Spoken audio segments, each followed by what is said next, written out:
Едва во селата Цвегори и Оризари се уште се слушаат звонците на суроварите и џамаларите. Во Штипско сурова и џамала одамна нема. Наместо маски и звонци останаа спомени и фотографии од минатото.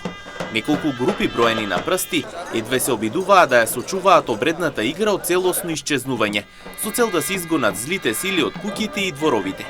Ги прашавме граѓаните дали оваа традиција заслужува да се врати или веќе е истечено времето.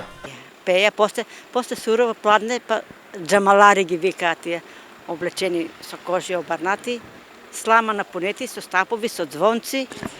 Па јас од постарите што памтам дека празнуват, ама со подруги обичаи.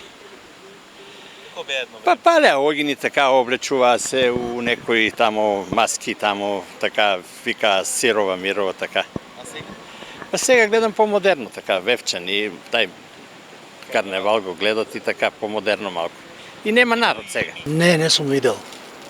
Па прават, ама тие некои што септен по тоа празниците, што ги слават празниците. Доваѓат и василичари, доваѓат кај нас василичари и дават и се поклони и така нато.